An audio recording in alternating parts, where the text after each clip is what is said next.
and welcome everybody to this week's edition of the Travel Coffee Break.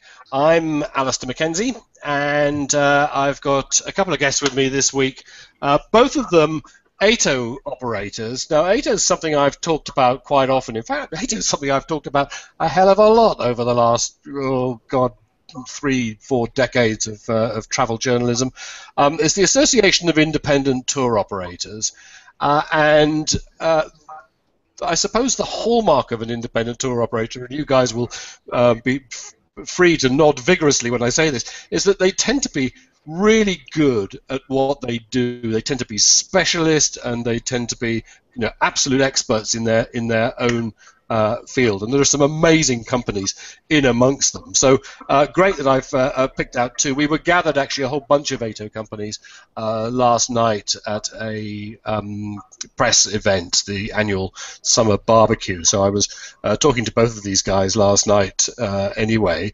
And we're all three hungover free and going to talk about what they do. I'm wondering which order we want to go in. Sam, why don't we start with you, because it was you and I who were talking earlier this week about this. You head up the Experienced Travel Group.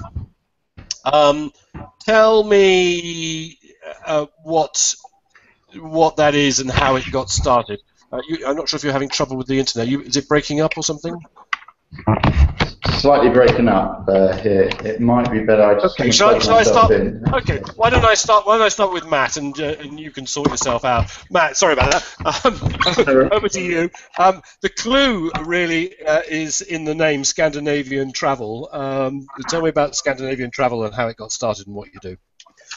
Okay, so it company's about 13 or 14 years old now, and started as with the original brand Ski Norway. So it's a winter sports specialist in Norway, focusing particularly on the higher end luxury, tailor-made, and families particularly. And then over the years, it's developed to also now have Ski Sweden and Ski Lapland, which is in Finnish Lapland, again with the same sort of target market and luxury and tailor-made holidays.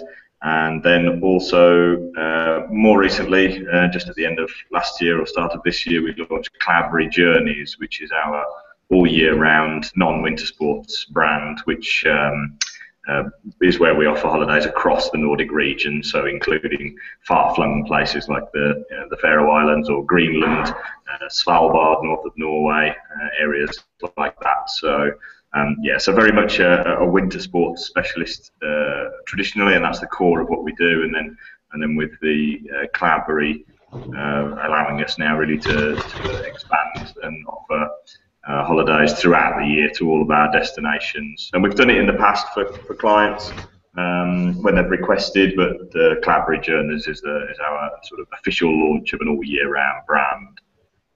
Why did you name it Cloudberry?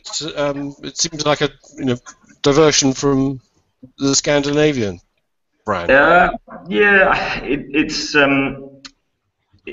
the Scandinavians understand it, and the reason that we picked it, the Cloudberry is a very highly prized berry in the Nordic region. So it's very highly prized for its health-giving qualities, and also people very much treasure the cloudberry as a source. So if you know where there are cloudberries, you don't tell anybody else where they are. You only keep them for your family. So you really have to go searching for them, and you hide them. You find them in sort of very secluded places in the mountains or in the forests. So it really matched what we wanted to offer in terms of the adventure of our clients and the exclusivity that we offer for our clients in terms of the product. And it's been very well received. Of course, many of the clients are not too sure what a cloudberry is, but everybody enjoys the berry. But it's been positively received. But those are the reasons behind the choice for the cloudberry in particular. It started, as you say, with it was Ski Norway, and one of the characteristics of Scandinavian ski has always been the how can I put it? The kind of the diversity, the wider diversity of snow and ski options. In other words, you go to the Alps and it's downhill. You go to Scandinavia and it's everything else. And downhill. Absolutely. I mean, you can go to Ara or to Yalo or Lillehammer or whatever and get downhill if you want it. But I mean, it's quite a diversity, isn't it? It is, yeah. I think if we, we look at the origins of skiing, including downhill skiing, and it comes from Norway. So ski is a Norwegian word, in fact, and the oldest recorded history in terms of skiing is a 4,500 BC rock carving of somebody on skis in Norway. So in terms of the cultural importance of skiing to all of the Scandinavian countries, it's very important, and it does range certainly from downhill skiing, and very, very popular with beginners and intermediate skiers because of how slopes are, which is not hugely challenging. You can find very difficult skiing if you want, particularly on these predominantly very, very well for beginners and intermediate skiers with guaranteed snow conditions, very well invested in terms of the infrastructure and English-speaking instructors. So we have our own ski school that we offer as well. But of course, yes, you can do the other types of skiing, and as a very passionate skier of all of the different type skiing, I'm a cross-country skier and a telemark skier. I was going to ask you about telemark. I was going to. You actually can do it? Yes, absolutely, and it's a fabulous activity. With telemark, you really have to be. It's a very fluid movement. So alpine skiing can be pretty, particularly if you're a capable skier, it's very easy to ski fast and aggressively, particularly with the equipment now that's provided. With telemark skiing, it's a beautifully fluid technique. It's fantastic in the forests. There's a lot of the area in Scandinavia, because it's not so high in terms of altitude, that has is forest covered, so you're able to ski through the trees a lot, and it's just incredible to ski telemark. And telemark obviously is a region in Norway, yep. And many people know it from the Heroes of Telemark film from the Second World War. But yeah, and then across country. It's a very elegant ski style. Yes. It's one. I mean, sometime shortly after that drawing was made on the cave wall, I used to ski in Norway as a kid, and I had these great big wooden planks. I mean, the huge, great, heavy things that were supposedly slalom skis, but the only reason they were slalom skis was because the heel lock, sort of, there was a strap around your heel and it locked down at the back, and you could unlock them and then do cross country. God, they were a pain. But even then, I remember seeing people doing telemark, and telemark is that because skiing is a traditional skiing you'll see in the Alps is light. It's basically from the hips, and you're moving and turning up like that. But with telemark, you're going down as you go into the turn, and it makes it very energetic. And I'm guessing it's probably, in terms of burning calories and the like, it's probably only second to cross-country skiing, which is notoriously, I think, the most aerobic sport you can do.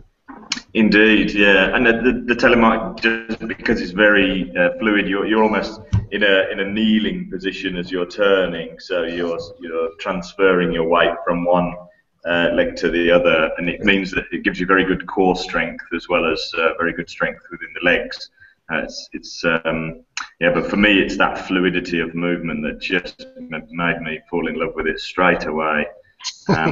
You mentioned cross-country skiing as well. I'm a big fan of cross-country skiing, and yes, if we talk about the top level cross-country skiers, they have the highest VO2 levels in terms of how much oxygen they can carry in their blood out of any sports people in any sphere of sport within the world. So I've been to a few World Cup events which we have in Finland, for example, where they have the Nordic combined, which has ski jumping as well, and cross country, and the biathlon. And the biathlon is the one that is just phenomenal to watch. The biathlon is the one where they're target shooting as well. Is that the... Absolutely, yeah. So you get that's literally breathtaking. It is, and you know, you get penalties if you miss the targets. So you have to do penalty laps if you miss the target. So you can be a very good skier and a bad shot that you're not going to win. You can be a great shot and not a good skier, and you're not going to win. You have to be both and avoid the penalties. But they are just incredible. You know, they're going up hills that you would be able to ski downhill very quickly on, and they're going up them on cross country skis, and then shooting targets, and the lying down targets are about that big, and they're 50 meters away, and you have to hit absolutely incredible. And their hearts are going like, you know, like a rabbit, and then they've got to just stop all that, and bring it all down, and get their breathing right. And take a shot. Yeah, going from sort of 160 down to 80, 90 to take the shots, and then bang, they're straight back out on the course again. So it's very exciting leaderboard-wise, because as you miss the shots, you're going up and down the leaderboard with your penalty laps and things. So it's definitely something to watch. But I enjoy it really just for you know, I'm a very keen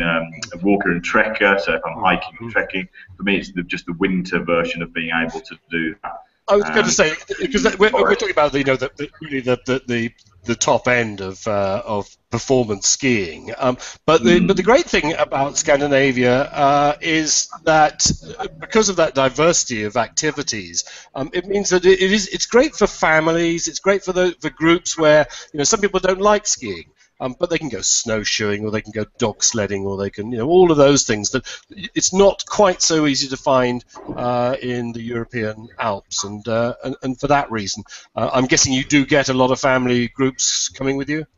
We do, yeah, and we get a lot of, for example, maybe nanny and granddad coming with the family as well, because they know that they can join the activities with the rest of the family. We also have, for example, you know, dad has injured his knees in the past and can't downhill ski anymore, so he cross-country skis during the day while the rest of the family are on the slopes. A lot of the accommodation in Scandinavia as well that we use is you know, high standard self-catered accommodation, so you can have the home away from home relaxation. It can be a holiday as well as doing some of the winter sports, so it's a really nice all-rounder. We have a lot of clients even in Lapland that, you know, adamant that they're not skiing, and they do all the other activities while their other half or the rest of the family are off downhilling. So you can have a full week of activities without even touching the slopes. I think I remember you saying to me last night that one of the activities in Finnish Lapland is the Father Christmas stuff. Yeah, and we do some exclusive groups for that in the December time, and it's in an area that I used to live in Finnish Lapland, and with some fantastic small local suppliers. There are quite a few large suppliers that work with the charter business within Finnish Lapland, so I sort of cherry pick the smaller ones, local companies where the clients are meeting the passionate owner-manager of that business, for example, with the Husky Farm or the Reindeer Herder, and then with the Father Christmas program that we do. So you can book that as a 3-day package, and we quite often have clients who will do a day skiing or half a day skiing as part of that. So we're very good at tailoring the combination of things that people want to do. We don't send out standardized packages that you know, people have to book. We really build the holiday around the client. I've put the site up in on the showcase. I'm not sure if people can see it. If you're watching from the event page, then that should be showing there. And if it's not, then if you click on the showcase button, I think that'll bring it up. So it's easy to find the site. And I'm as your photos scan across the site, I was certainly aware, of course, that it's the one thing that you've got, one benefit that you've got up there that again the alpine ski companies don't have, is you've got the Northern Lights. Yeah, and it's a very, very popular choice for people beginning to think about Scandinavia as a starting point. They understand, you know, you've got to go north. Can we combine it with another holiday that we want to do, such as the skiing holiday? And we get lots of clients that do it. So Finnish Lapland is our most popular option for combining the skiing and the Northern Lights. So you can stay, for example, a little bit further outside of the village which gets you away from the light pollution, but still be within a ski area, within the ski resort. You can stay in, for example, a glass-roofed igloo. So I was just thinking that's the one in northern Finland, isn't it? There's a few places that do it. The one that we work with is 15 minutes away from the World Cup ski resort at Levi. So in terms of combining it with a stay in Levi, it's fantastic. It's also 15 minutes from the airport. So and they are spectacular. You know, when you there are various accommodations around the world that I've been in that I giggle when I walk inside. I absolutely giggle the first time I walk inside the igloo. And I've got a bunch of they've got their own booze, and so they're a kind of a luxury. You know, often people think about it as an ice hotel. They're not. They're properly constructed with a little kitchenette. You can have an evening meal there. You know, so it's a really nice option to do it. You can have one big enough to have a family in it as well as a more romantic one for couples. So it's very popular to combine. You can do a lot of activities for aurora hunting as well. So ski during the day, snowmobile at night to try and see the aurora again, or snowshoeing at night. Things like that. So very popular to not have to sacrifice your slope time. You can combine the two very easily. So that's something we do a lot as well. I've got I was up with a bunch of bloggers at the Matka Nordic Travel Fair last year. I didn't go this year, and I didn't have the time to stay on, but they were all going up north and staying in the the igloos and you're absolutely right. I mean, they were you could tell when they were posting about them, posting photographs, and when they were blogging about them. I mean, they were just so excited. They just thought it was so cool. So I think it's definitely one of those must-do things. It is, yeah, and you feel like a child when you go in there. You know, everyone's giggling away, and it's the same with the ice hotel. And you can choose to just visit the ice hotel as well. Not everybody wants to sleep in the ice hotel. Obviously, inside the rooms is -2 to -5, so it's not for everybody who wants to stay there. But you can visit it on an activity, have dinner in the ice hotel, in the restaurant in the evening. You can visit it by snowmobile, so there's multiple ways of going to see it. But it is also incredible when you walk around. Seeing the carving. There's a team from China that come in November and do all the carving, the sort of artistic carving. Oh right, do they? Are they from? Where's the ice festival in China? Hangqing or Hang? Yeah, they travel all over the world doing it. They spend about a week in Finnish Lapland building that one. But they do incredible carving with chainsaws and axes, and how they make it is just unbelievable. And then you put some beautiful backlight into it, and it's incredible. Yeah. Cloudberry, we should just cover the range of activities in the summer, as you say, trekking, walking, but are there sort of gentle pursuits as well? Yeah, Cloudberry is a very broad sort of scope, really, and ultimately we listen to what the client is interested in. We have a lot of local knowledge in terms of the destinations, and we can offer things like culinary cooking courses. You could do very much wildlife-based activities. I've just been in Greenland for a few days, kayaking with humpback whales, and so you can do in a soft way on a boat trip, or you can also be from up to a more adventurous level. But we also combine a lot of our trips with cities as well. So if people are interested in some of the fantastic museums, or if they want to try a lot of the restaurants that are in the Scandinavian capitals, then there's all manner of opportunity of doing different combinations with Cloudberry. So it's as long as it's in Scandinavia, then Cloudberry can certainly offer it. So. Excellent. Okay, let's turn our attention to Sam Clark because he's been sitting there quietly. Actually, I'm guessing enjoying it as much as I've been. It's some fascinating opportunities up there in Scandinavia, aren't there? Yeah, I mean that's one of the things I love about AITO, the breadth of the experiences and the expertise that people have. It's like I know nothing about telemarketing in Norway, so brilliant to hear. Actually, fascinating. You guys started in completely the opposite direction. You started in Sri Lanka.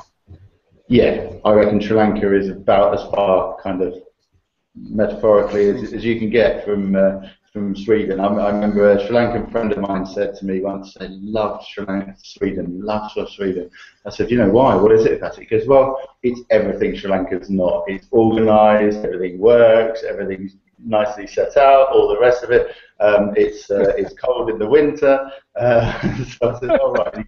He said the buses run exactly to the minute. To a Sri Lankan, that's an amazing thing. So, But then that's its appeal, I'm guessing. it is, yeah. I mean, that Sri Lanka is. It was. I think it was famously once called serendip, and yeah, it's about serendipity. There, things happen.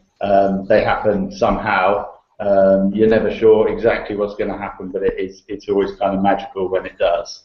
And it's slow, it's laid back, and people take time. You know, they take time to get to know you. They want to take time to get involved, and there's a lot of kind of banter and back and forth. And it is just a very engaging destination. We cover, you know, the rest of Southeast Asia and India now as well. But I think Sri Lanka probably stands out as the place that people get kind of most hooked on. Really, you know, the people absolutely love it. Sometimes, you know, they really fall in love with it sometimes. And when you set the business up, you deliberately set it up as to create bespoke, to create tailor-made programs and experiences in particular for individual travelers or groups, rather than sort of going down the path of organizing small group tours on a scheduled basis. Yeah, I worked for a company back in 2002. They're now defunct Quest Travel in Kingston, and I set up a Sri Lanka section because I've been out a few times. I was quite frustrated. We just could not get from the large companies, the large kind of DMCs locally. We could not get the kind of holidays that we wanted for our clients. It was just very, very package orientated. You were sent off and you were whipped around the country. You know, they pointed out a few sites, usually through the car window, and 7 days on that, and then you were kind of, that's it, there's your beach holiday, sit on the beach for 7 days and enjoy that. And we just thought, no, listen, you've got to slow down and enjoy this place. It's so beautiful in Inland, it's so varied. You've got to slow down, and we wanted to introduce sort of kind of experiences that we'd had, and just to help people discover what was magical about the country. So that's what we set out to do with the company, and that's what we extended that to the other destinations as well. And when you extended it to the other destinations, I think one of the great characteristics of AITO companies. Oh, and by the way, I have put your site up on the showcase, and I've got AITO here as well. I'll stick that up when I can spot it. There we are.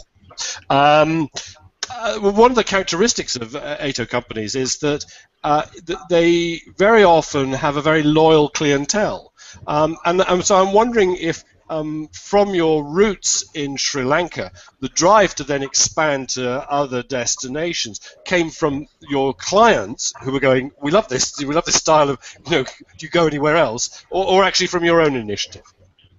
Well, it initially came because the war broke out again in Sri Lanka, so there was a practical issue with that. But at the time, that was back in 2008, it had been simmering over, and it broke out again in a big way. But yeah, you're very much right. People come to us and say, look, we've done your destinations now. Let's look at some more. That's why in 2011 we launched Indonesia. Myanmar as well, we'd always wanted to do, but there's political concerns there. So again, we launched that, and there are people that go over and over again to our destinations. We'll go, where we go, and I'm sure Matt has the same thing, because that's very common, I think, with AITO companies, because people appreciate the approach. They appreciate the fact that we're on the ground, we know it. People are thinking about how you can get out there and discover the country. It is. I had this conversation last night with a couple of operators, and in Matt's case, I suppose you're slightly on the cusp, because The difficulty is that when you start out being a specialist, as so many AITO operators are, you kind of narrowly define yourself by the brand. So you are inside Japan, or probably the most notorious example would be Himalayan Kingdoms. Fabulous company that specializes in trekking in the Himalayas. But of course, after a while, all of their clients who were very loyal and loved traveling with them and covered the Himalayas pretty extensively, we're going, well, do you go anywhere else? Do you go to the Andes or anything like that? So they had to rename themselves Mountain Kingdoms. I mean, I'm saying this to Matt because there you are as Scandinavia badged, and if you ever want to turn further afield, you're sunk. Well, I suppose you could come up with a name like Cloudberry, but Yeah, absolutely, and we did because originally the company was Ski Norway, so it was it's kind of along the road from that iteration, and it will, I'm sure, at some point become broader as well again. Yeah, and as you become bigger, I'm aware.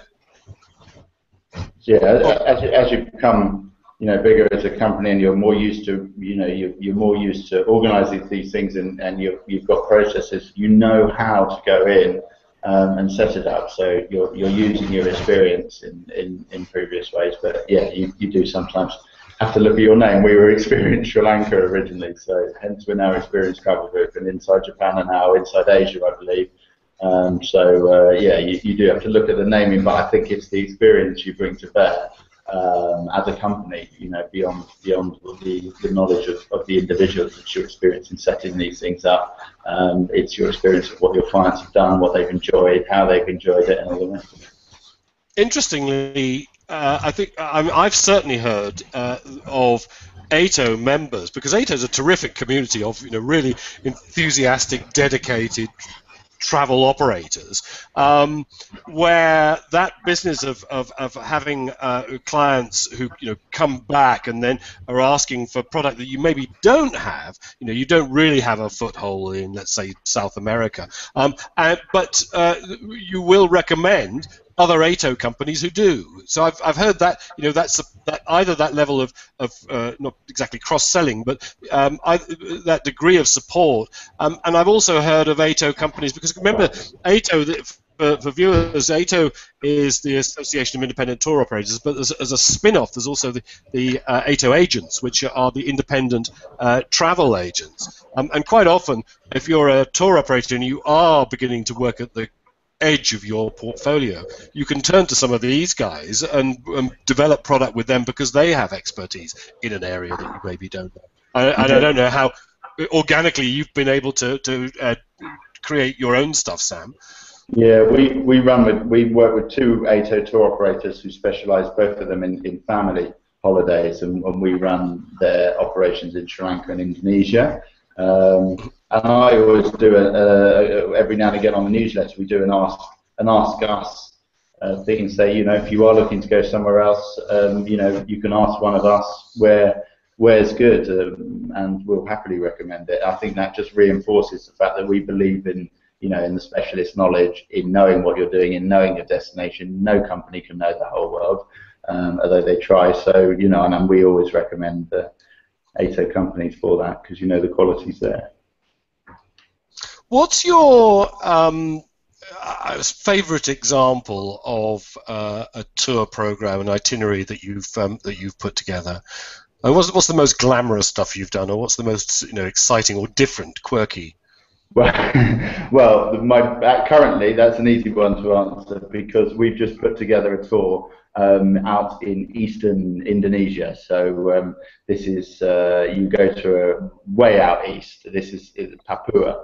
West Papua, and you go down there. There's a resort called Misul Eco Lodge, which is in Raja Ampat, which has these sort of amazing karst cliffs that rise out of the sea, and you've got little beaches there that feels that no one's ever been there. I mean, it's quite a serious undertaking to even get anywhere near this place. You have a sort of 3 flights to Sarong Airport, and then a speedboat from there, which takes 4 hours. And you're there for a week. The diving's incredible, the snorkeling's incredible. Then from there, you can go off by boat if you're feeling really extravagant. You can go off by kind of crude yacht, down the coast from Raja Ampat round to West Papua, and then going inland. It's one of the world's most sort of culturally diverse places. West Papua being the other side of Papua New Guinea, thousands and thousands of tribes with completely distinct linguistic groups, because this is completely distinct different practices, because they live so separately, and that's a fascinating area. You can trek in there. Got some brilliant guides in there as well, and then back round again to Sarong and some of the islands. And I think that's pretty exciting. I want to do it. That's exactly. Yeah, I'm completely sold already. Yeah, it's brilliant. Incredible. And so now, in terms of future tours, you were talking about areas you've recently expanded into, but you've got other plans in the pipeline. We've got India is our newest destination. I mean, India is really the same kind of geographical areas as all of our other countries together almost. It's a huge undertaking, and we want to make a difference there. And our holidays are pretty nice. They're fairly luxurious, but we do try and help people kind of get off the beaten track, have interesting experiences, push their sort of sense of adventure, whatever that is, depending on the person. So in India, we're going into Uttarakhand in the north. It's kind of known for Rishikesh, the sort of hippie trail, but we're looking at more as a sort of soft adventures, fantastic national parks, and you can go kayaking up the gorges and trekking in the lower Himalaya. So fairly soft, but interesting stuff. And also Bengal out there in the east, which is India's known for obviously Hindu and Islam, but this is very much a Buddhist area. So you've got these wonderful monasteries up in the north, and Sikkim and the tea growing, and Darjeeling, the British connection in Calcutta, tigers down in the Sundarbans, and the delta down there next to Bangladesh. That's a fantastic tour. And then of course we're also doing Madhya Pradesh, which is sort of the heartlands of India, and it's kind of the sort of forts and things that you kind of expect, but without the tourists. It's still very off the beaten track, and of course we're doing Rajasthan and Kerala as well, because they're the places that people have heard of and people really want to see. But again, we're trying to do them in a little bit of a different way, trying to slow it down, trying to get people away from thinking there are sites that they have to tick off, and just looking at other ways of doing it. It's a fantastic program you've got there. It's a huge program, actually. You're not so small anymore. You're a big boy. You must be treading all over Cox and King's toes at the minute. Yeah, at least. Well, I don't know. The Cox and Kings, they're I'm not. They can do another what AITO company. We'll do what we do. Yeah. Excellent. Okay, guys, I think it's really interesting. And like I say, I've put those put the sites up there, and I'll make sure those links are in the show notes and everything else when this gets saved as a YouTube video. I've been tracking the site there to see if anybody had any questions that they wanted to ask, but I haven't seen any pop in, so that makes life easier for us. So what I'm going to do is call it a day there. He said, trying to get back to my screen. Next week is going to be a sort of a double topic show. Again, I'm just putting up the Travel Coffee Break blog page for that. It will be a combination. There's been in the last few weeks a program with Headwater Holidays. I'm trying to think, are they an AITO member? I think they probably are. It's that kind of a company. But anyway, they specialise in gentle activity and culture holidays, walking, cycling, that kind of stuff. And they've been doing a little campaign trying to highlight the nature of their tours, the cycling and walking, with a team of bloggers, all of whom I know.